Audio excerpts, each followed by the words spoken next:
Welcome to MentorMe Memorable Moments. Hi.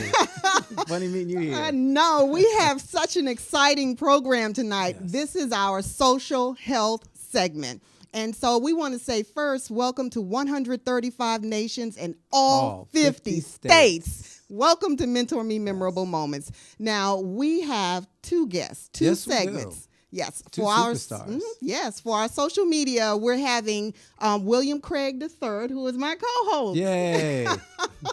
He's going to be on the second half with his guest, but we're going to start the first segment off with our Dwayne Ross, who is the Chop Chop. He's got an exciting guest that he's going to introduce to you. So let's introduce Dwayne Ross. This is a kingdom banger.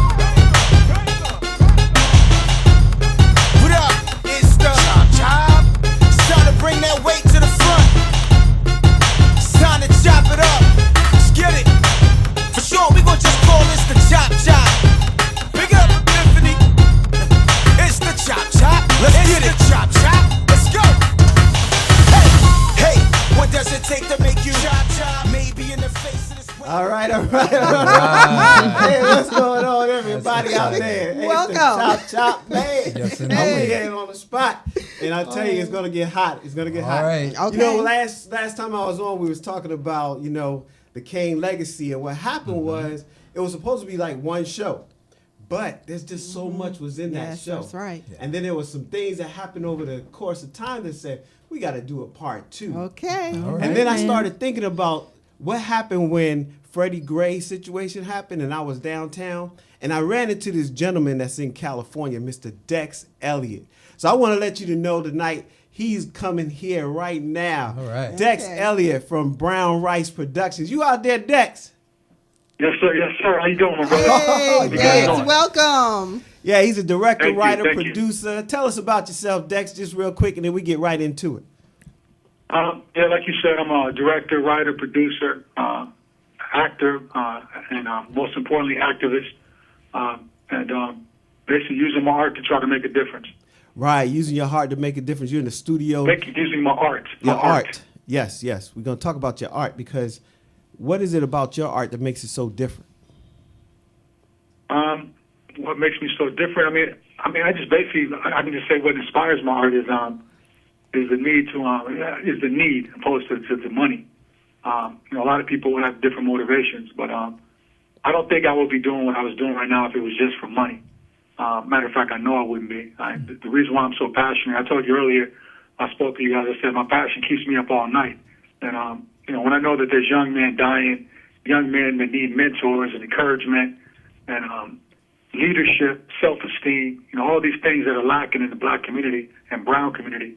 And I just feel responsible that I have to put out content that's going to make people think and do those things that are needed. And I just feel like, my forefathers died and gave me this freedom, so I feel like for me to do anything less is a shame. That's awesome, man, because, we met out in Baltimore after the Freddie Gray incident, and you came all the way from California to get the real, and we met on the street.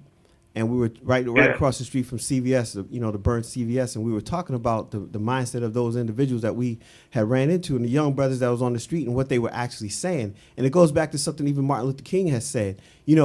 People were calling it a riot, but the reality, it was a response. It was their response to the oppression that they felt in their community. So you said that it's art, and what inspired the art to make a difference. And I want to go ahead and roll something you just put out that I think everybody should see. Let's check it out. Rest in peace.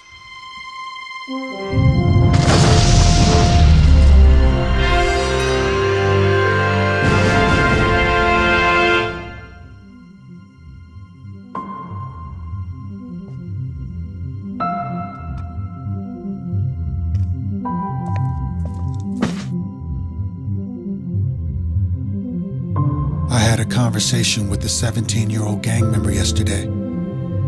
I stood there talking to him face to face, desperately trying to convince him that his lifestyle only had 2 possible endings: death or prison. I mean, what's my name? What, you the feds or something? Nah, how old are you, man? 17. But God had a different ending in mind. Bruh, you don't know me, bruh. Bruh, you rapping to me. You don't know me like that. You don't know where I've been. I don't have to know you to care about you, man. He stood there, wide-eyed, listening. You can do whatever you want to do. You're 17 years old, man. The world's in the palm of your hand. All you have to do is focus, set your mind on whatever it is you want to do, and you can make it happen, man. But after I finished speaking, he looked at me and said, Man, I ain't trying to hear that, OG. I gotta do what I gotta do. I didn't respond back immediately. I just stood there, zoned out, thinking about all the countless numbers of young men I'd had this exact same conversation with, but to no avail. Surprisingly, he stood there waiting. Suddenly, I snapped out of my temporary spell, and without hesitation, I looked down at him. I ain't trying to hear that, OG. I gotta do what I gotta do. Laying lifeless in his casket, laid a rose on his chest and said, Rest in peace, young man. and walked away.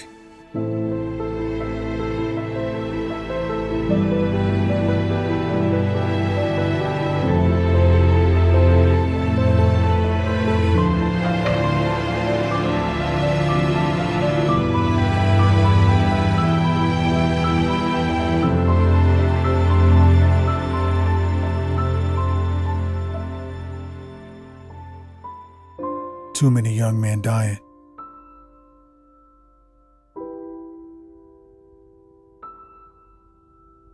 Way too many.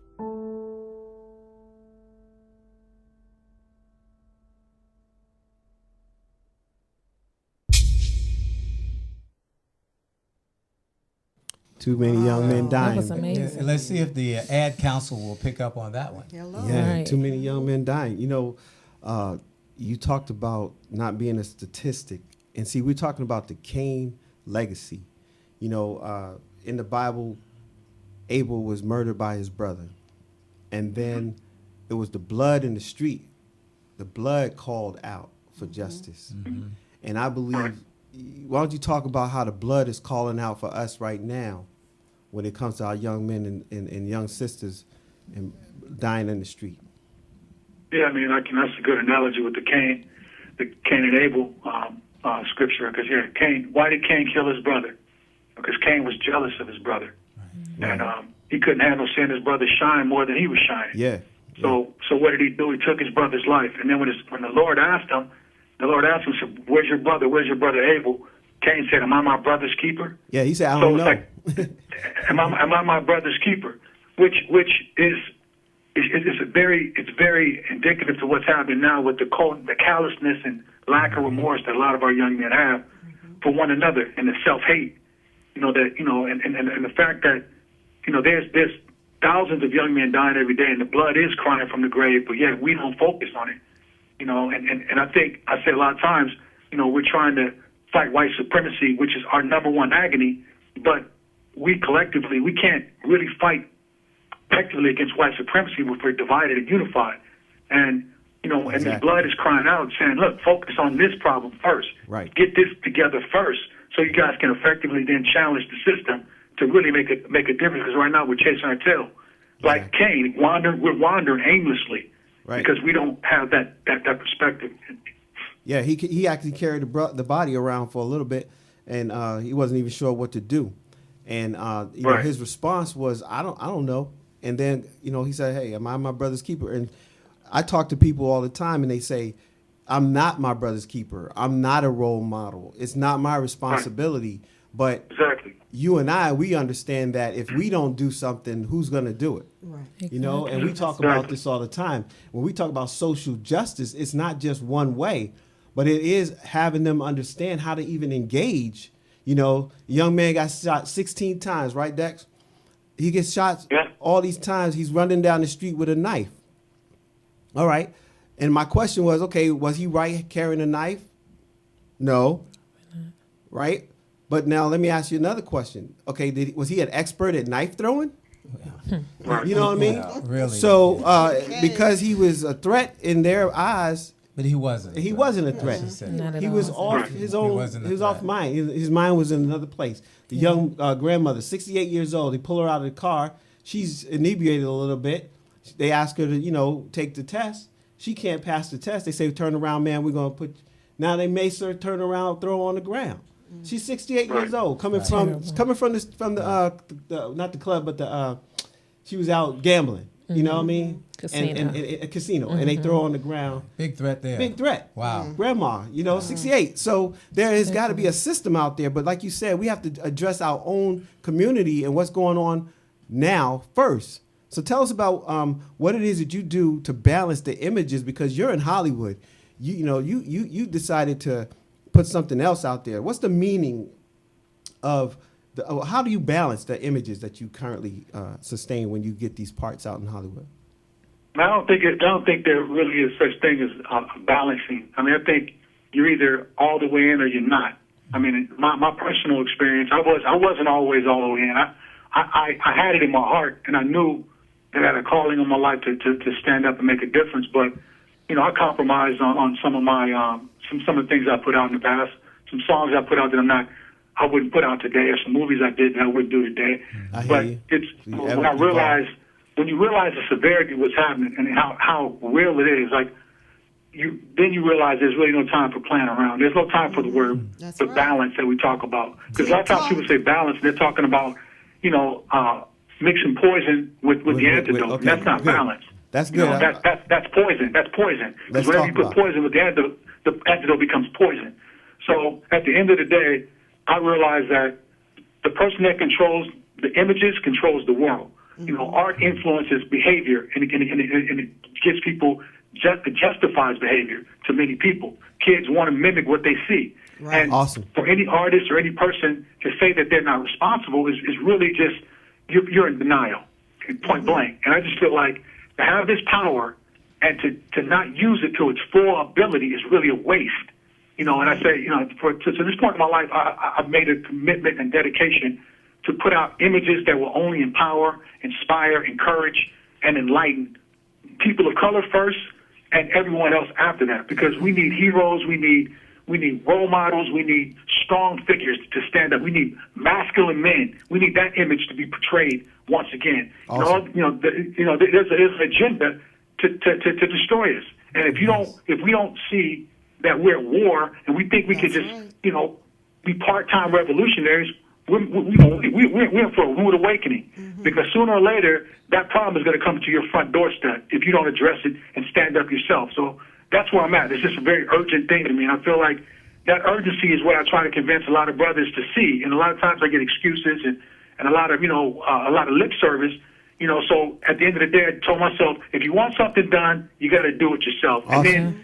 And hopefully those people that you've spoken to or try to encourage to come along will then see your example and then follow along. Well, let's talk about that, because Tracy, go ahead. I have a quick question, because you sound very focused and very passionate about what you're talking about. Can you tell me, did something happen in the childhood? What area did you grow up in that would influence you so passionately about activism? Yeah, making that change. I mean, I grew up in Gardena, California, primarily, and then moved to suburb of Valencia after my best friend was I was involved in gangs like a lot of kids, but even when I was involved in gangs, my friends used to call me the Christian Crip, because they used to always, that was like the bag they had on me, because I would always, there was only so far I would go.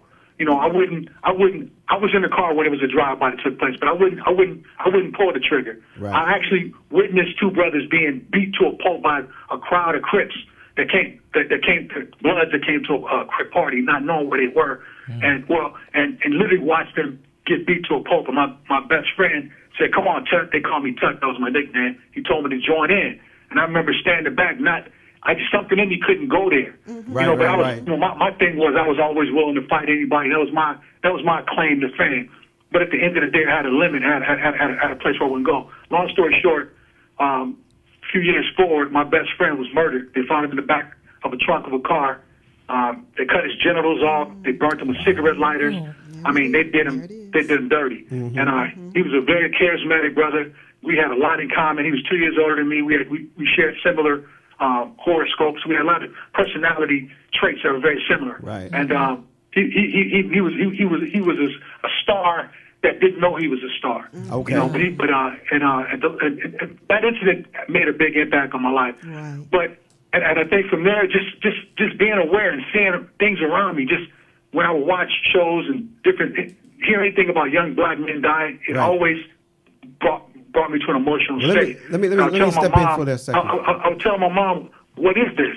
And to me, I came to a point where if the things that make you cry, you got to do something about it. You can't just, if you're feeling that way about it, you got to do something. And that's just what I felt. Well, that's good because yesterday I had an opportunity to speak to some young people.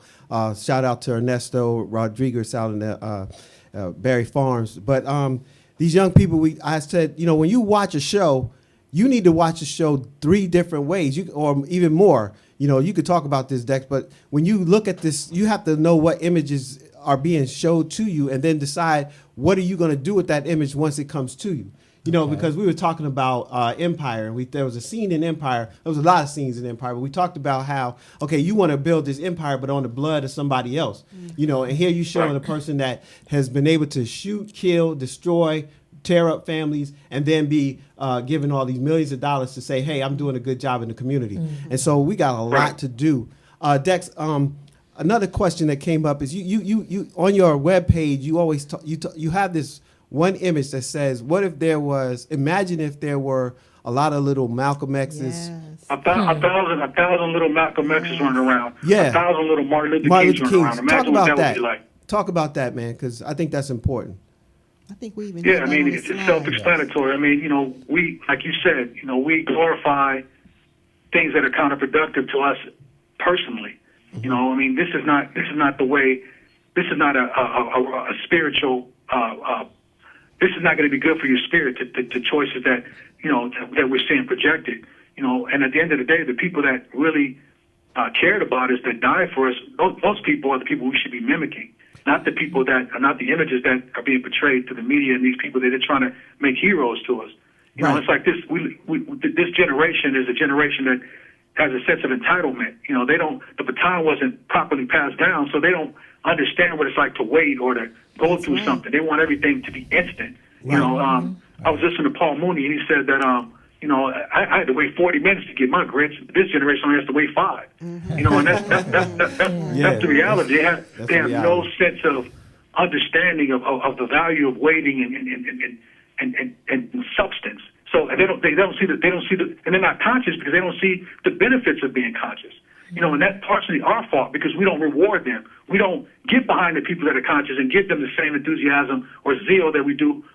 We talk about all the negative people, which is giving them publicity indirectly. They're always on our lips, but we don't get behind the people that are really about that life that we say we're looking for. We don't do it, and it's like it's a number one problem that I've experienced in my entire life. And it wasn't for the grace of God, I would have gave up and went. And there's times where I did give up. At times when I got off track, it was because I felt that lack of support, and I was like, you know what? In order to make it, I need to give them what they want. In order to give them what they need. And that was me trying to be balanced. Right. But at the end of the day, now in my life, I realize that it's really about just giving them what they need, whether they want it or not. Right. And it's almost like you have to spoon feed or you have to force feed, but you definitely have to feed. And then, I like the fact that you didn't say you was going to do, you wasn't going to find no balance, because I have a challenge with that myself. I look at people and say, why are you trying to find balance? Why don't you just be all in or decide what you want to do? Because you can't tell a young man one thing and then you showing him something else, because he's looking all over Facebook. He's getting all these different images of you and thinking, okay, well, if I want to have this, then I'm going to have to do what you did. And then it sets up a negative opportunity. And so it's so much, man, that we could talk about. White supremacy has no balance. Right. There's no balance in how they're trying to destroy and kill us and dehumanize us. There's no balance. It's 24/7, 365 days out of the year. 100% So on. for us to not realize and not to confront it in every way, shape, or fashion and know that we have to be on point, we can't play. Not that we have to walk around like our heads are about to explode. I mean, me personally, I'm a very serious person, so this is my personality. But I have humor. I have a personality, believe it or not. But at the end of the day, there's different ways to skin a cat. But the one thing we can't afford to do is play and pretend that we can mix poison with the antidote. You cannot do it. You can't be a part-time revolutionary. Exactly. It doesn't work. I like that. You're not a part-time revolutionary because, you know, I have people that respond to me on Facebook and different places, and I'm thinking about, like, okay, what are you really doing behind the scenes? Are you just posting and answering something, or are you really getting up and getting out in the street and trying to do something? And so I really applaud the fact that you're not just about talking about it, but you're about the business. You said be about that life. And I think that's really, really, really important. Well, we're running out of time. So let me say this one thing, Dwayne. It's like, because these kids look up to these images that they think are perceived to be strong or powerful. Right. But the most powerful people that ever walked in this planet, first and foremost, Jesus Christ was the number one. Right. Revolutionary. He was a gangster. Yeah, he You know what I'm was. telling you? He You want was. to be a gangster, be a person that stands up against everybody. Yeah. The system, everything The that's system. be antithetical to everything that's oppressive, and Yes. to stand up for righteousness. Right. Malcolm X, Martin Luther King, all these people, these are true gangsters. And I tell these kids, you know, this is the kind of images I'm trying to portray in my art, to show people the real, because we've been blinded and deceived into believing that the false is the real. We've been hoodwinked. We've been Bamboozled. Hey, listen, man, we got to talk more. Listen, tell us, what was it about the name Brown Rice Production as we come to a close on this session? Why did you come up with that name? We got 2 minutes to talk about that. Well, brown rice was my brainchild. I was always into health food, and at the time I was eating a lot of brown rice. But then I just thought about it, and I was like, I was looking for a name for my company, and I just came up with a synonym for it. And it was Black, Real, Original, Wise, Nubians, Reversing Ignorance, Commanding Elevation. Wow. And I was That's like, wow, amazing. those words just came to me. Wait. Say that slower, I'll man. say You it got again. you got 2 minutes to say that. Say that one more time, real slow. Black, Yes. Real, Original, Wise, Nubians, Reversing Ignorance, Commanding Elevation. And it also has a dual meaning. My dual meaning for it, because at the end of the day, you don't have to be black to be my brother. If you're down Right. for the cause, Down and for you the have cause. if you have knowledge of self and you understand, and you're open and admitting to white supremacy and its effects on the world at Right. large, you're my brother. Right. So the universal meaning of it is be real, original, wise. Be real, original, wise, new, reverse, ignorance, command, elevation. Okay. Right. That's Well, what listen, man. That's inclusive. It's inviting everybody. I got to But bring you ultimate back. meaning, I'm gonna have the original to. meaning is for us. Listen, hey, Dex Elliott, man. This is Dex Elliott. Y'all go to his website. All his information is up there. Go to Facebook, Dex Elliott, Instagram, Brown Rice Entertainment. YouTube, check out Brown Rice Entertainment. You saw the video. Go check it out again and watch it real slow. And then go out there in the streets and just bring young brothers and sisters out there to see this. Hey, Dex, I got to go, man. But listen, this is the Chop Chop. This is Dwayne Ross. Hey, I'm having a local event in the DMV area, D.C., Maryland, Virginia. Check out the Facebook. We're doing an empowering program. It's called the Yes Summit, Youth Empowerment Success Summit. That's going to be March 12th. Sorry about that. It's coming up right around the corner. March 12th. It's free for all young people. All you got to do is check us out on Facebook, and the registration is up there. Just register so we know how many people are coming. We get the word out, share it. Hey, this is Dex Elliott. This is Dwayne Ross. This is the Chop Chop. We're coming to the end of our time frame. What you guys think? So I thought it was pretty good, and I want to put something out there to draw the people in. I think we need a hashtag. Yes, we do. Okay, and so I'm thinking, I didn't get to check to see if it's available, but how about hashtag I am my brother's keeper? Hey, we can do it. Let's check it Let's out. do it. All right, so if you got some questions, you want to talk to Dex or you want to talk to Dwayne, hashtag I am my brother's keeper. They'll meet you there on social media. Yeah, Thanks, Awesome. Dex. All right. Thank you, Dex. Thank Thanks, you. Dad. All right, bye-bye. Bye-bye. God bless you. Wow. All Thank right, you. God bless you, brother. Okay. So we're going to start on the second half of our program, Social Health. Guess with- that's why you're looking at me. Yes, indeed. William Craig III. Hey, listen. Well, I am, as always. I am just so thankful. And let me just say this publicly. I don't think I've said it here on the show, but let me just say thank you publicly to my host, Tracy Everette Duncan. You know her as Ted. Quite honestly, she is the reason we're here, and everyone you see on this show is an extension of Tracy. And that may seem really wild to say when you think about all the shows that we've done, and God only knows how many we're going to do. But everything that you see is an extension of her heart and her passion.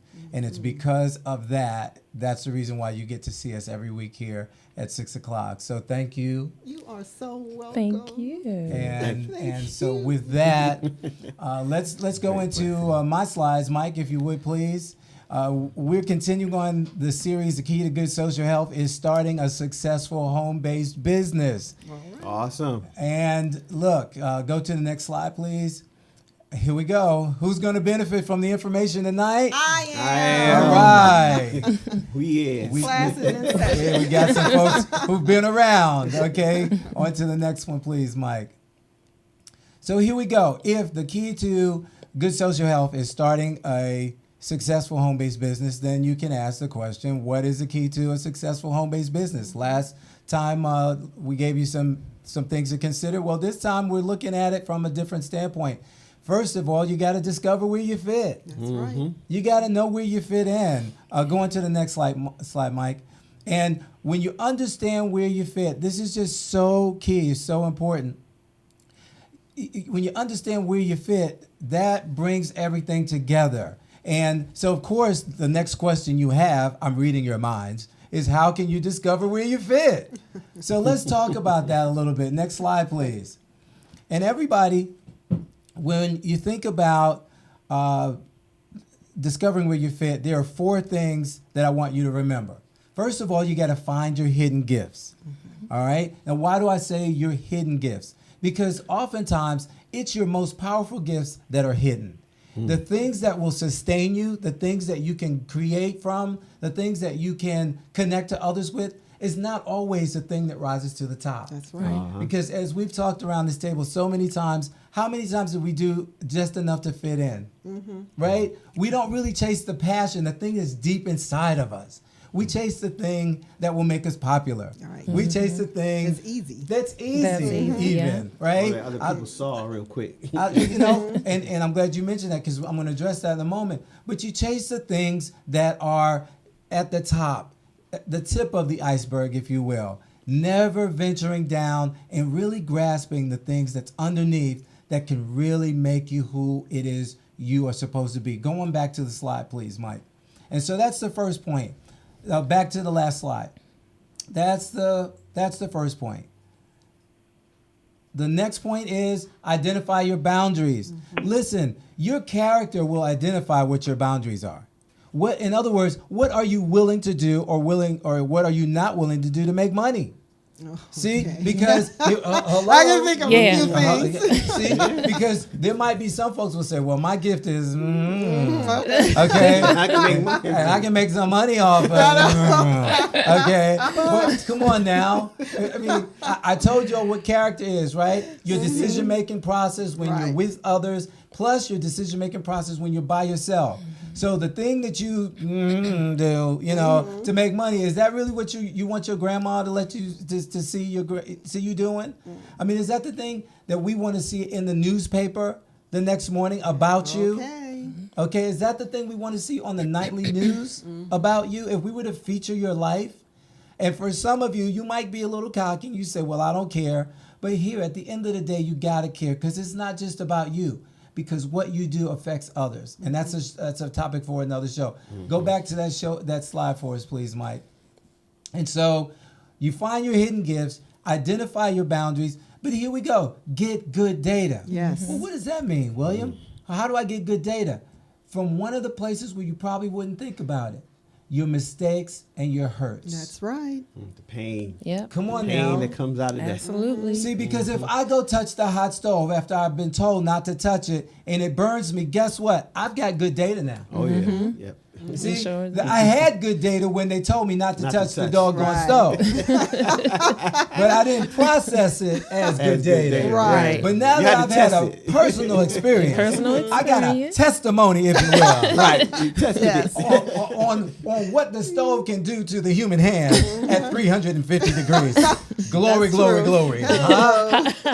So you need to start getting good data from your experiences, from the hurt, because see, you learn more from pain than you do from pleasure. Oh, I'm gonna say that again. You learn more from pain than you do from pleasure.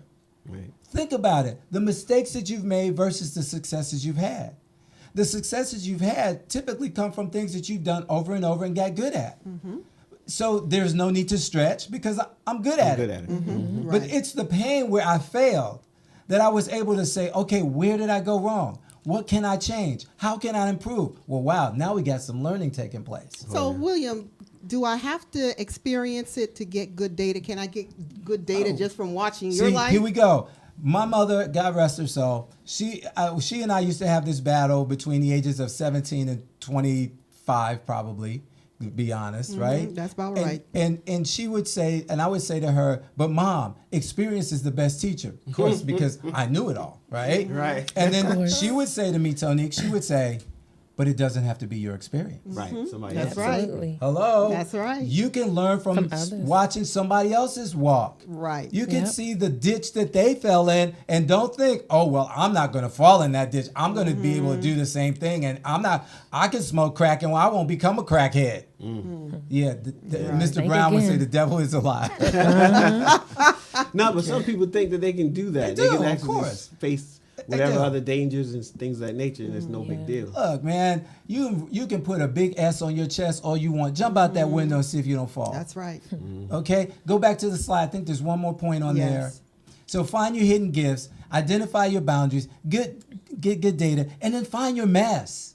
What do you mean find your mess? Do you mean look under the bed, look in the closet? Okay. No, the mess is the thing that just gets on your nerves. Okay, the things that bother you the most, that's part of where your calling is. That's what Dex was just talking about. Come on. He looked at this thing, he was being a part of it, and then one day it hit him. You know what? It hurts me to see my brothers dying in the street. It hurts me to see them not becoming all that they could be.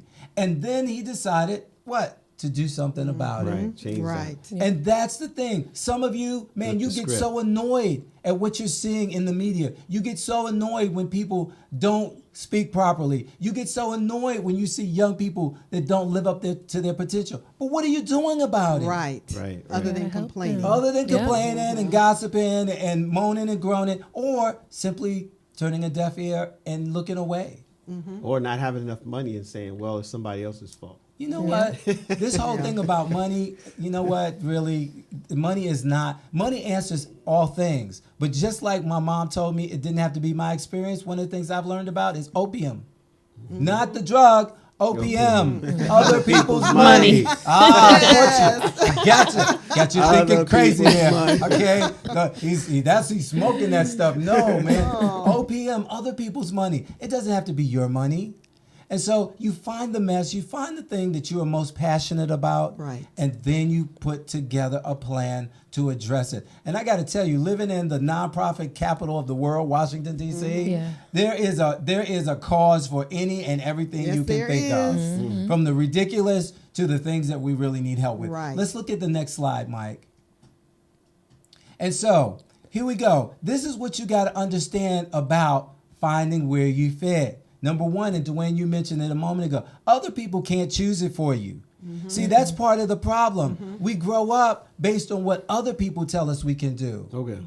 I shared this story about my dad. You know, I wanted to be a teacher. And my dad said to me, there's no money in teaching. You need to be a lawyer. Well, I turned to Mom and said, well, Mom, Dad wants me to be a lawyer.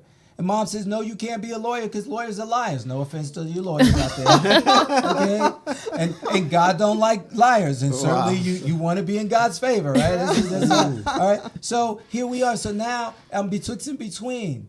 And the thing that is my passion, I walk away from. Why? Based on what other people, That's well-meaning people, okay, not looking to do me harm, but because they said, no, that's not what you should do, guess what? That influenced me.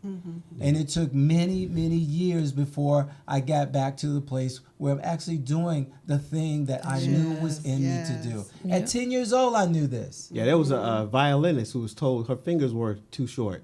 Another dancer that was told her body style was the wrong body style. Wow. But they're both. She's doing, she's at the Met, playing at the Met with her violin, and this young lady is also in Broadway dancing.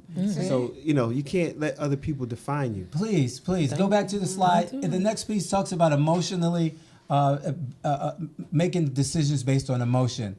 And I had this talk with a young lady just the other day at 25 years old. And I said, you know what? It's time for you to stop making decisions based on what you want and start making decisions based on what you know is right. Mm-hmm. That's a mouthful right there. Mm-hmm. Yeah. That's a tweet. That's a That's tweet. a tweet. Yeah. Tweet. Stop Tweet. making decisions based Tweet, on what tweet. you want and start making decisions based on what you know is right. Yes. And Dex talked about that too. Yes. Yeah. He alluded to that. It's about what's right, folks.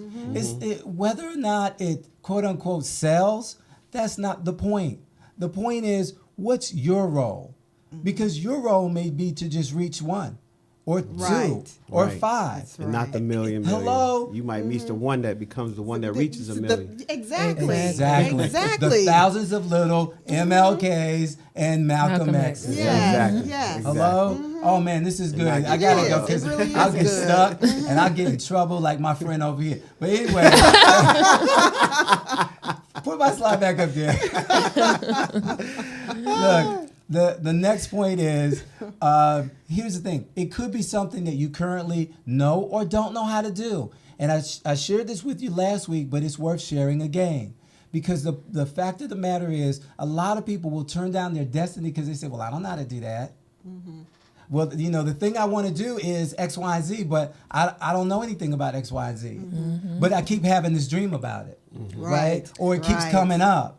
I have conversations and people say, you should do X, Y, and Z. Right. And I say to myself, well, there's no way in the world. Well, I don't have a degree. Well, I don't have any money. Well, I don't have, you know what? Excuses. Wow. Yeah, Excuses. excuses Wow. build the Yes. house of failure, right? Yeah. That's Yeah. what excuses do. So it can't be, you don't worry about whether you know how to do it or not.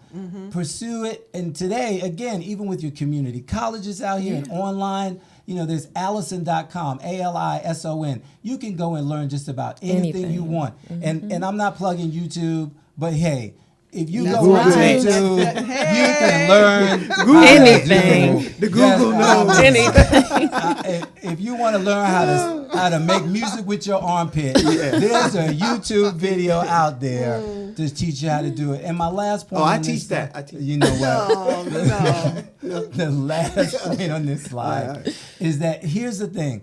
I had a chance to speak for the incoming class at Howard University for the School of Communications. And one of the things that I talked to the young people there about was, what, and I asked them all of these questions, what are they passionate about, and yada yada. But at the end of the day, it's got to be something other people will pay you for. All right, and away with this notion of I'm just going to do it and money's going to fall from the sky, or no, you got to be able. Come on, you got to be able to eat. You Prayers, got to be okay. able to sleep in a place where you can lay your head down and not worry about getting rolled. All right, you got to provide for yourself, and so your gift really will make room for Yes, you. it will.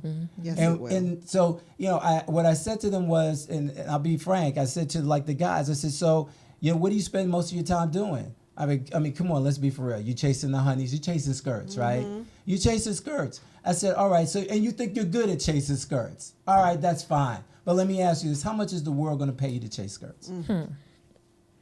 Oh, it's silent. It's silent Yes, now, it just is. like No, it no, was it's then. You gonna end up paying the world. Yeah, right. It just depends on where you chase. You get to wear those iron bracelets. Okay? That's right. All right. So, it's got to be something that people will pay you for. So think about what it is you want to do.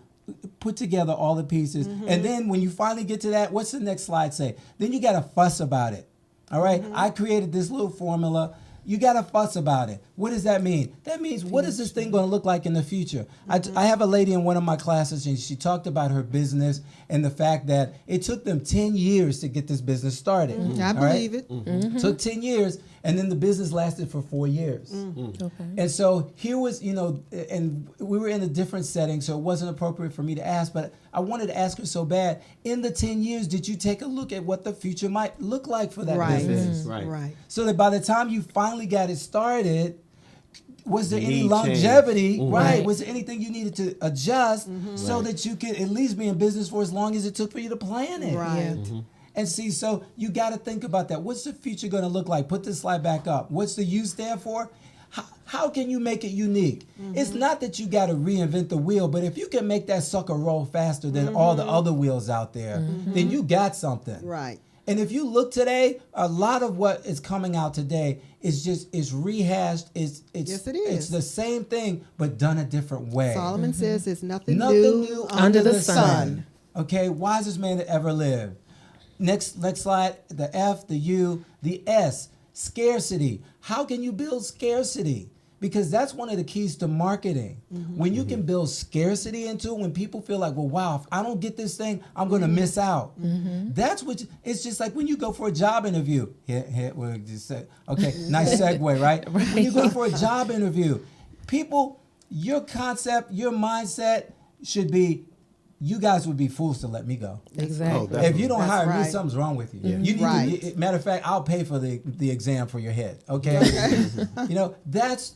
But you got to walk in with that kind of confidence. You got Yes. to walk in. You got to go in knowing that you got something to offer. Right. All right. And what's the last S, Mike? The last S stands for scale. Okay, if I get 10,000 people who are interested in this, how am I going to make this thing work? Right. Because it'll work for 3. But will it work for 3,000? right. Will it work Exactly. for 10,000? Will you be able to handle the capacity? That's where your Yeah. vision has to be. You got to Right. be. If your vision is small, it's too small. It's too if you can do small, it by yeah. yourself, it's not big enough. Yes. Yep. Okay, Where's you that got bell? to. Ding, ding, ding over there. You got to involve yourself with something as you put it in your brain. This thing has to be large. Why? Because you should be leaving a legacy. Yes. That's right. When you're gone, what are we going to talk about? That's right. What are we going to say about you? Tonique was here. Nice. Yeah. She had nice hair. She had a great smile. And then there's crickets. No. Come on, leave a legacy. You're going to put all this blood, sweat, tears, energy, what have you into, put your reputation on the line. Make it worth it. All right. And Mike, what do I have next up there?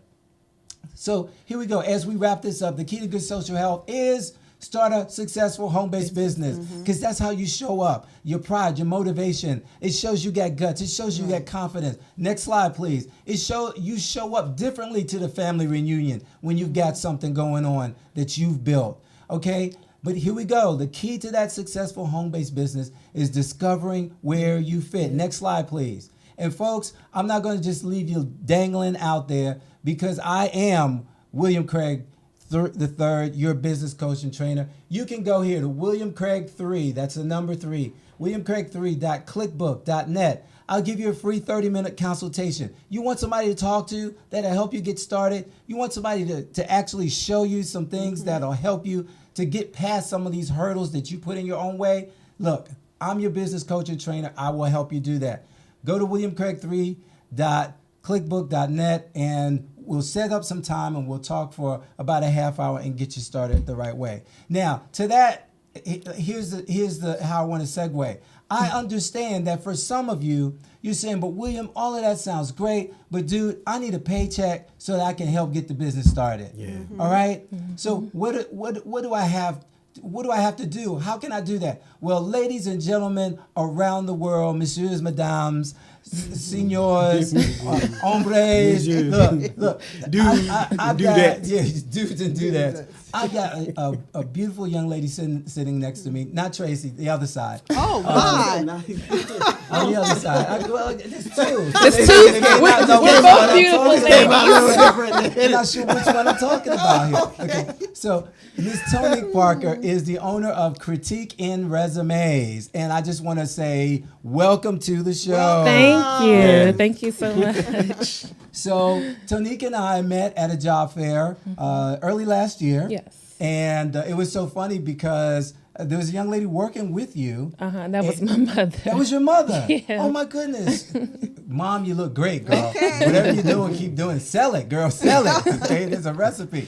Look, so she wanted us to take a picture. Now, I mean, She always it was so wants to funny because I take walked up and pictures. I was looking hot. Yeah, I know it. But, and Tonique was looking hot. And so she said, why don't you guys take a picture? So we took a picture.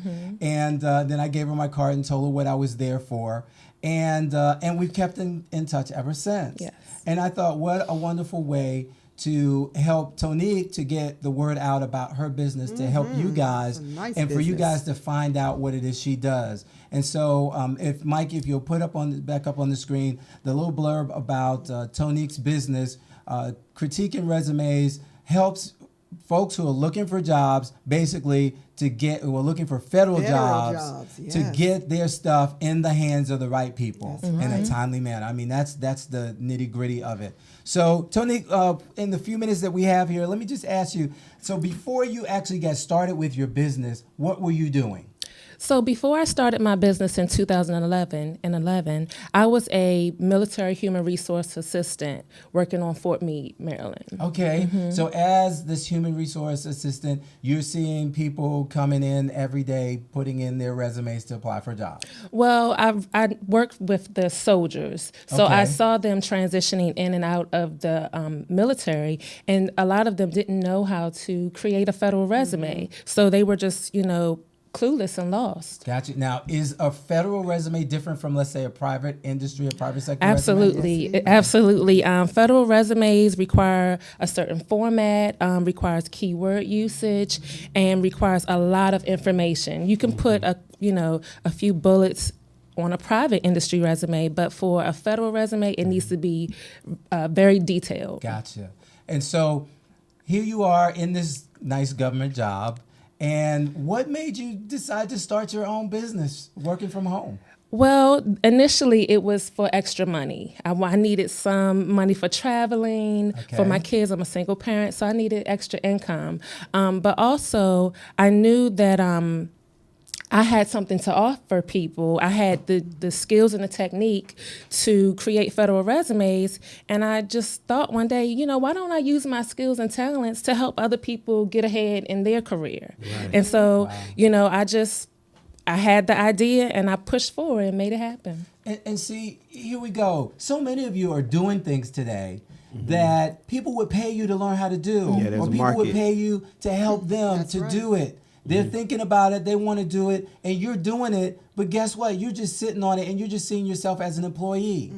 And while that may be okay, it's something that said you have to say no to the good so you can say yes to the great. Absolutely. And so sometimes just saying, okay, I'm going to spend 20 years just doing this for the man is no. Well, they also waiting for retirement, because I hear a lot of people say, well, I'm going to wait until I retire and then I will do guess what? Whatever you feel that line. And it's like, why are you waiting? So here you go. You need to act like retirement is going to happen tomorrow. Next week. Okay? Yeah. All right. Tomorrow. On Monday morning, they're going to tell you, thank you Work. so much for your service, but last week was your last day. Oh, Okay. Yeah, so here we go. What was the biggest hurdle? Because again, people will throw excuses out, all day long. What was your biggest hurdle to actually getting started? The biggest hurdle for me was communicating to my potential clients and partners that I actually had something to offer them. I was very shy and timid in the beginning. I didn't know exactly, how to deliver my message or my business pitch to people to where as though they would, take me seriously. So after a while, after repetitively, putting myself out there, putting myself in different situations, I became more confident, and I'm able to talk about my business and let everyone know what I can offer them. And what kind of success rate have you been having with it since you started? I have a 90% success rate. Some people, they stop applying for jobs, so they don't receive the responses that they want. But when people actually continue, looking for positions, they actually get hired. So and they come back. They like, Miss Parker, can you help me? I don't know what's happening. Maybe I'm, applying for the wrong type of job, and we help them again. Right? Yeah. So 90% rate is where I'm at. Pretty good. Yeah. But look, now she's being modest because when she started, this was like family and friends deal. Okay. Yeah. So she used family and friends as a litmus test on what Yes, happened. I did. 100% success rate. Yeah, they were like, we're going to get this job. Uncle Joe, what you doing? Typical. But again, when you know what you know, and you get people who need what you know, it works. It's really that simple. It really is. And like Tonique said, the problem that most people have that aren't successful is that they don't follow through. Yeah. They don't give themselves a chance. Yeah, they exactly. they put stumbling blocks in their own way. So let me ask you this, because there are some people out there that believe they have created the perfect resume, and now they're holding or handing their baby over to you, and you want to make some edits and changes, and they don't want that to happen. How do you deal with that? Well, I can I give them suggestions because they don't have to go with what I suggest for them or how I switch it up for them. So I would suggest, changing certain things and see how they feel about it. Now, if they want to keep it the same, they have to realize that you're going to keep receiving the same results. Right. Insanity. Yes. Yeah. So 9 times out of 10, they allow me to make the changes, and they come to me because their resume isn't giving them the results that they want. So I rarely have that, happen. Okay, so now, I'm sorry, and then I'll be quiet. No, go ahead. Good. You have clients that are military moving into civilian. Yes. Do you have civilians that want to move into the federal government by your technique? Yes. Okay. So I have clients that are already federal employees, but they're looking for advancement. So they're trying to get a promotion, and they don't know how to. They probably have been in their job field for over 10 years, so they haven't done a resume in years. So they come to me and they're like, okay, I've been applying for these jobs. I haven't been referred, and what do I need to do? So I assist them as well because they've been out of, applying for jobs for a while. So I help soldiers transitioning into the civilian sector and people that are already in the federal government. Do you have any add-on services? Like some people will get the resume in and get the interview, but they don't know how to interview.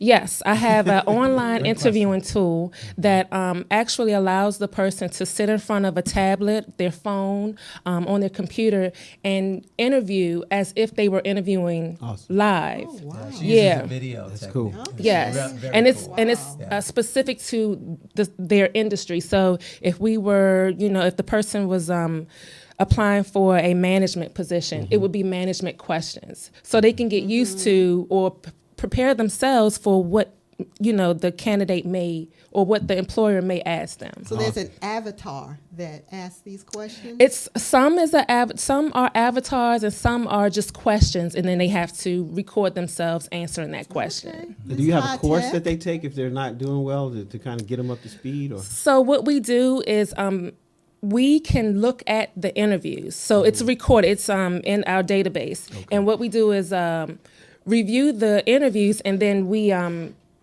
give them suggestions. Maybe you should answer this way. And then we have them re-record themselves to see if they've gotten better or not. But we don't have any courses just yet, but we do critique them. Awesome. So, Tanique, how can they get in contact with you? How can the world can get in contact with me by going to my website. It's www.critiqueandresumes.co. Mike, if you put that last slide back up there. And it's C-O, not C-O-M. Not C-O-M, yeah, just C-O. There we are. Right, critiqueandresumes.co. We can also, be contacted by phone. My phone number is 301-200-2024.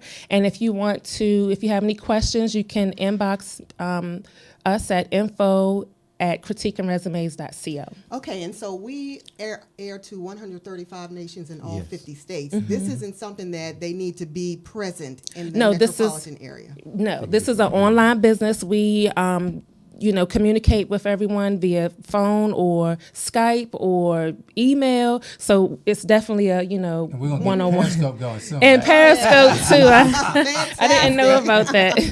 Well, thank you for coming out. And thank you for having me. I appreciate it. This is great. And we wish nothing but prosperity for you going forward. Thank you so much. And we're going to do our part to help you, right? Yes. Oh, yeah. Oh, absolutely. I already got somebody that's absolutely. But we want to thank all of you for tuning into us this week for social health. We're going to come back next week with mental health. So Dr. Michelle and also Felicia Jameson, our healing coach, certified healing coach, is going to be here with a guest. We're going to talk about why women hurt each other. So until then, be safe. Can I come to that one? Be smart and be healthy. Bye-bye.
means I'm off. When I dance to the beat of a drum and you don't hit and you dance it. So if I look off beat to you, well, the problem must be you, not me. Irregular, never error.